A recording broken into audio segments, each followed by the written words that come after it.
ನಾಟಕ ಮಾಡಷ್ಟು ಮಾಡಿ ಗೊತ್ತಾ. ನಾನು ನೋಡೋಷ್ಟೊತ್ತು ನೋಡ್ತೀನಿ, ಬಿಟ್ಟೆ ಅಂದರೆ ಮತ್ತೆ ಮಾತಾಡೋಕ್ಕೆ ಶುರು ಮಾಡಲ್ಲ ನಾನು. ಎಂತ ಬೇಕಾದ್ರೂ ಮಾಡಿ ದೊಡ್ಡಕ್ಕೆ ಹೇಳೋದು ನೋಡಿದ್ರೆ ಸಾಕು.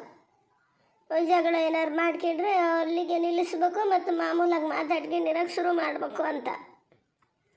ಇವ್ರು ಮಾತ್ರ ಇವರೇ ಬೈಕಿಡೋದು ಮತ್ತು ಇವರೇ ಮಾತು ಬಿಡೋದು. ಎಷ್ಟು ಸತಿ ಮಾತಾಡಿಸ್ತೀನಿ, ಮಾತಾಡಲ್ಲ. ಅತ್ತೆ ನೋಡಿದ್ರೆ ಹಂಗೆ ಮಾತಾಡದೆ ಇರಬಾರ್ದು ಅಂತಾರೆ. ಅವ್ರ ಎದುರಿಗೆ ಏನೂ ಹೇಳಲ್ಲ, ಸುಮ್ಮನೆ ಇರ್ತೀರಿ. ಈಚೆಗೆ ಬಂದಕ್ಕೂ ನಾನು ಮಾತಾಡ್ಸಿದ್ರೆ ಮಾತಾಡಲ್ಲ. ಅಷ್ಟಿದ್ದರಲ್ಲೇ ಹೇಳಬೇಕು, ಬೇಡ ನಂಗೆ ಮಾತಾಡೋಕ್ಕೆ ಇಷ್ಟ ಇಲ್ಲ, ಮಾತಾಡೋದು ಬೇಡ ಅಂತ. ನಾ ಹೋತೀನತ್ಲ ಎತ್ಲಗಾರು ಎಂತ ಮಾಡೋದು. ಅಲ್ಲಿ ಅವ್ರ ಮನೆಯಲ್ಲೂ ಇಲ್ಲ, ಇಲ್ಲಿ ಮನೆಯಲ್ಲೂ ಇಲ್ಲ. ಯಾಕಾರು ಬದುಕಿದ್ದೀನೇನೋ ಅಂತ ಅನ್ನಿಸ್ತಾದೆ. ಇಷ್ಟು ಹೇಳ್ತಿದ್ದೀನಿ ಆದರೂ ಮಾತಾಡಲ್ಲ. ಎಷ್ಟರ ಮಟ್ಟಿಗೆ ಸಿಟ್ಟು ಬಂದಿರ್ಬೋದು. ಯಾರೋ ಏನೋ ಹೇಳ್ಸಕ್ತಾರೆ. ನಾನು ಸುಮ್ಮನೆ ಗ್ರಾಚರ್ ಕೆಟ್ಟೋಳು ನಾನೇ ದಾಟ್ ಬಂದಿದ್ರು ಅವತ್ತು ಆಗಿ ಹೋದಿತ್ತು ಹೊಳೆನ. ಆ ಮನುಷ್ಯಲ್ಲಿ ನಿಂತಾರಲ್ಲ ಅಂತೇಳಿ ಒಳ್ಳೆಯರು ಅಂದ್ಕೊಂಡು ಹೇಳಿದೆ. ಏನು ಅವ್ರೇನು ದಾಟ್ಸಿದ್ರ ನನ್ನ? ದಾಟ್ ಬಂದಿದ್ದು ನಾನೇ. ಯಾಕಾರು ಆ ಥರದ್ದೊಂದು ಹೆದರಿಕೆ ಬಂತೇನ. ಏನಿವತ್ತು ಪಾರ್ಟಿ ಇಷ್ಟು ನೈಸ್ ಹೊಡಿತಾ ಇದೆಯಲ್ಲ. ತಾಯಿ ಫೋನ್ ಮಾಡಿ ಮನೆಗೆ ಬಾ ಅಂತ ಹೇಳಿರ್ಬೇಕು, ಕರ್ಕೊಂಡೋಗಿ ಬಿಡಲಿ ಅಂತಾನೇನ. ಹೆಂಗೆ ಒಬ್ಬಳೆ ಬಂದಿಯಲ್ಲ, ಒಬ್ಬಳೆ ಹೋಗು ಅಂತೀನಿ ಅಂತ. ಅದಕ್ಕೆ ಇಷ್ಟು ಬೇಗ ನಾ ಬಗ್ತೀನಿ ಅಂತ ಮಾತ್ರ ತಿಳ್ಕೊಬೇಡ. ನೋಡು, ಈ ಸತಿ ಬುದ್ಧಿ ಬರಲೇಬೇಕು. ಇನ್ನೊಂದು ಸತಿ ಹಿಂಗೆ ಮಾಡಬಾರ್ದು. ಮೊನ್ನೆ ಅಷ್ಟೇ ಬಂದಿದ್ದು ಹೀಗೆ ಅಂತಕ್ಕೆ. ಆ ತಾಯಿನೂ ಒಬ್ಬರು ಹಂಗಿದ್ದಾರೆ, ಕಳಿಸೋದು ಬೇಗ, ಬರೋಕ್ಕೆ ಹೇಳೋದು ಬೇಗ. ಮದುವೆ ಏನಿಲ್ಲ ಅಂದರೂ ಒಂದೂವರೆ ತಿಂಗಳದೆ, ಇಷ್ಟು ಬೇಗ ಇವ್ರಿಗೆ ಗಡಿಬಿಡಿ. ಅದು ಪವನ್ ಫೋನ್ ಮಾಡಲ 2-3 ದಿನ ಆದಂಗೆ ಆಯ್ತು. ಏನಾಗಿದೆ ಇನ್ನು ಆ ಕಡೆ ಅಲ್ಲ. ಹುಡುಗಿ ಹತ್ರ ಚೆನ್ನಾಗಿ ಮಾತಾಡೋಕ್ಕೆ ಶುರು ಮಾಡಿದ್ಮೇಲೆ ಇಲ್ಲೆಲ್ಲ ಮರ್ತೇ ಹೋಗಿವೇನ. ಈಗಲೇ ಹಿಂಗಾದರೆ ಮದುವೆ ಆದಮೇಲೆ ಕಷ್ಟ ಅದೇ. ಅವಾಗ ಹೇಳ್ತೀನಿ, ಕೆತ್ತಲ ಹೋಗ್ತೀನಿ ಅಂತೀಯ ಅಂತ ನೋಡ್ಬೇಕಂತ ಅದೇ ನನಗೆ.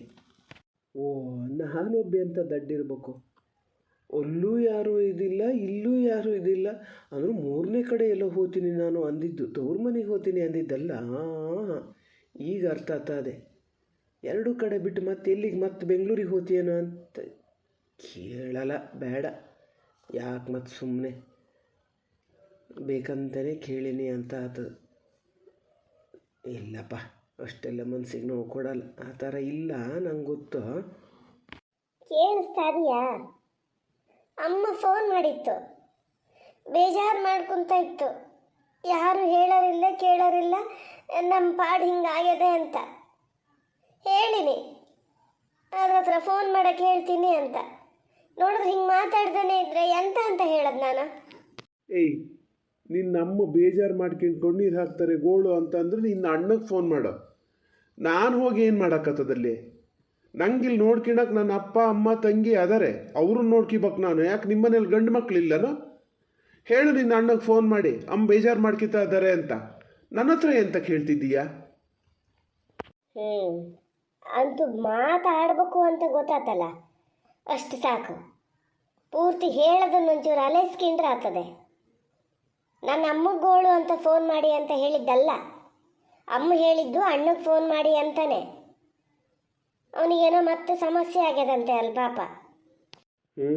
ಹಂಗಿದ್ದು ಸಮಸ್ಯೆ ಆದಾಗ ಮಾತ್ರ ನಾವು ನೆನಪಾಗೋದು, ಇಲ್ಲಿದ್ರೆ ನೆನಪಾಗಲ್ಲ. ಏನು ಅಂತ ಸಮಸ್ಯೆ ಏನಂತೆ? ಅದು ಹುಡುಗಿ ಕೆಲಸದಲ್ಲೇ ಇಲ್ಲಂತೆ. ಸುಳ್ಳೇ ಹೇಳಿದಂತೆ. ಹುಡುಗಿ ಕೆಲಸದಲ್ಲದೆ 1 ಲಕ್ಷ ಸಂಬಳ ತಗೊತದೆ ಅಂತ. ಇವನಿಗೆ ಗೊತ್ತಾತಂತೆ. ಎಲ್ಲ ಕಡೆ ವಿಚಾರಿಸಿ ನೋಡೋ ತನಕ ಅದು ರಿಸೈನ್ ಮಾಡಿ ಸುಮಾರು 6-7 ತಿಂಗಳೇ ಆಗ್ಯದಂತೆ. ಡ್ಯೂಟಿಗೆ ಹೋಗಲ್ಲಂತೆ, ಏನೂ ಇಲ್ಲಂತೆ, ಮನೆಯಲ್ಲೇ ಇದ್ಕೊಂಡು ಸುಳ್ಳು ಹೇಳೋದು. ಆಗಲಿ, ಈಗ ಒಂದು ಪಕ್ಷ ಕೆಲಸಕ್ಕೆ ಹೋಗದೇ ಇದ್ರೆ ಇಲ್ಲಪ್ಪ, ಅದಕ್ಕೆ ತಲೆ ಕೆಡ್ಸ್ಕೊಳಂಥದ್ದು ಏನದೆ? ಏನು ಅವ್ರು ದುಡ್ದೇ ಇವ್ರನ್ನ ಸಾಕ್ಬೇಕು ಅನ್ನೋಗದ್ಯಾ? ಏನು ಇವ್ರಿಗೆ ದುಡಿಯೋ ತಾಕತ್ತಿಲ್ಲ ಅಂತ? ಇದು ಒಳ್ಳೆ ಕಥೆ ಆತಲ್ಲ. ದುಡಿಯೋ ತಾಕತ್ತಿಲ್ಲ ಅನ್ನೋ ಪ್ರಶ್ನೆ ಏನಲ್ಲ. ಅವ್ರು ಸುಳ್ಳು ಹೇಳಿದ್ದೆ ಅಂತಕ್ಕೆ. ಡ್ಯೂಟಿ ಮಾಡ್ತಾ ಇದೆ ಹುಡುಗಿ ಲಕ್ಷ ಸಂಬಳ ತಗೋತದೆ ಅಂತ. ನಮ್ಮ ಅಪ್ಪನ ಪಾಪ ಅದಕ್ಕೆ ಆಸೆ ಮಾಡ್ಕೊಂಡಿದ್ರು, 1,00,000 ಮೇಲೆ ಸಂಬಳ ಬರ್ತದಲ್ಲ ತಿಂಗಳ ಅಂತ. ಈಗ ನೋಡಿದ್ರೆ ಎಲ್ಲ ಸುಳ್ಳು. ಇದಲ್ಲದೆ ಇನ್ನೂ ಬೇರೆ ಯಾವ್ಯಾವ ಸುಳ್ಳನ್ನು ಮುಚ್ಚಿಟ್ಟಿರೋ ಏನೋ, ಹೆಂಗೆ ಮದುವೆ ಆಗೋದು ಅಂತ ಕೇಳ್ತಾನಂತೆ ಅವ. ಎಂತ ಹೇಳ್ತಾರೆ ಪಾಪ ಅಮ್ಮ. ಅದಕ್ಕೆ ಹೇಳೋದು, ಕಂಡರ ಮನೆ ಆಸ್ತಿಗೆ ಕಂಡರ ಮನೆ ದುಡ್ಡಿಗೆ ಭಾಳ ನಿರೀಕ್ಷೆ ಮಾಡಬಾರ್ದು, ಆಸೆ ಪಡಬಾರ್ದು ಅಂತ. ಯಾರು ಹೇಳಿದ್ರ ನಿಮ್ಮಪ್ಪಗೆ 1,00,000 ಸಂಬಳ ತರ ಹುಡುಗಿ ಸಿಗ್ತದೆ ನಿಮಗೆ ಅಂತ? 1,00,000 ಸಂಬಳ ತಗೊಂಡು ಅಷ್ಟು ದೊಡ್ಡ ಶ್ರೀಮಂತರ ಮನೆಯಾಗಿ ಎಲ್ಲ ಸರಿ ಇದ್ದ ಮೇಲೆ ನಿನ್ನಣ್ಣಗೆ ಯಾಕೆ ಕೊಡ್ಬೇಕು ಅವರು? ಹಂಗಿದ್ದ ಹುಡುಗನ ಹುಡುಕ್ತಿದ್ರು. ಇದನ್ನು ಅವತ್ತೇ ಹೇಳಿದ್ದೆ ನಾನು, ಈಗಲೂ ಅದನ್ನೇ ಹೇಳ್ತಿದ್ದೀನಿ. ಇಷ್ಟು ಹುಡುಕಿ ಅವ್ರ ಲೆವೆಲ್ಗಿಂತ ತುಂಬ ಕಡಿಮೆ ಇರೋರಿಗೆ ಕೊಡ್ತಾ ಇದ್ದಾರೆ ಅಂದರೆ ಅಲ್ಲಿ ಏನೋ ಫಾಲ್ಟ್ ಅದೇ. ಅದನ್ನು ಕ್ರಮೇಣ ಸರಿ ಮಾಡ್ಕೋಬೇಕು. ಈಗ ಬೇರೆ ದಾರಿ ಏನಿಲ್ಲ. ನಮ್ಮ ಅಪ್ಪ ಏನು ಕಂಡರ ಮನೆ ದುಡ್ಡಿಗೆ ಅಂತ ಆಸೆ ಪಟ್ಟಿದ್ದಲ್ಲ. ಅವರೇ ಬಂದು ನಾವು ಕೊಡ್ತೀವಿ, ನಾವು ಹಿಂಗೆ ಕೊಡ್ತೀವಿ ಅಂತ ಹೇಳಿದ್ದು. ಅವಾಗ ನಮ್ಮ ಅಪ್ಪನವ್ರು ಎಂತ ಮಾಡ್ತಾರೆ ಪಾಪ. ಚೇ ಹೌದಪ್ಪ, ಹೌದು. ನಿನ್ನ ಅಪ್ಪ ಹಾಗೆ ಬೇರೆಯವ್ರ ಮನೆ ಬಡ್ಡಿ ದುಡ್ಡು ತಿನ್ನರಲ್ಲ, ಸಾಲ ಕೊಟ್ಟಿದ್ದಕ್ಕೆ ಬಡ್ಡಿ ಇಸ್ಕೊಳರಲ್ಲ. ದಾನಶೂರ ಕರುಣನ್ ಬಿಟ್ಟರೆ ನಿನ್ನ ಅಪ್ಪನೇ ಬಿಡು. ನೆಗ್ಲೆಕ್ಟ್ ಮಾಡಿ ಸಾಕು. ಈಗ ಕಾಯ್ತಿರ್ತೀರಿ ನನ್ನ ತವ್ರ ಮನೆಯನ್ನ ಎಲ್ಲಿ ಹೇಗೆ ನೆಗ್ಲೆಕ್ಟ್ ಮಾಡೋಣ ಅಂತ. ಈಗ ಮುಂದೇನು ಮಾಡೋದು ಅದನ್ನ ಹೇಳಿ. ಪವನ್ ಅಣ್ಣ ಅಷ್ಟು ಫೋನ್ ಮಾಡ್ತಾ ಇದ್ದಾನಂತೆ, ಫೋನ್ ಯಾಕೆ ರಿಸೀವ್ ಮಾಡಲ್ಲ? ನನಗೆ ಹೇಳ್ತಿರಲ್ಲ, ಸಿಟ್ಕೊಂಡ್ರೆ ನಮ್ಮೊಳಗಿರ್ತದೆ, ಫೋನೆಲ್ಲ ರಿಸೀವ್ ಮಾಡದೆ ಇರಬಾರ್ದು ಅಂತ. ಇಲ್ಲಪ್ಪ, ನಂಗೆ ಯಾವ ಫೋನು ಬರಲ್ಲ. ಎಷ್ಟೊತ್ತಿಗೆ ಫೋನ್ ಮಾಡಿದ್ರಂತೆ? ನಾ ಎಂಥ ಮೊನ್ನೆ ಪ್ಯಾಟೆಲಿದ್ನ ಎಂಥದ ನಂಗೆ ಗೊತ್ತೇ ಆಗಲ್ಲ.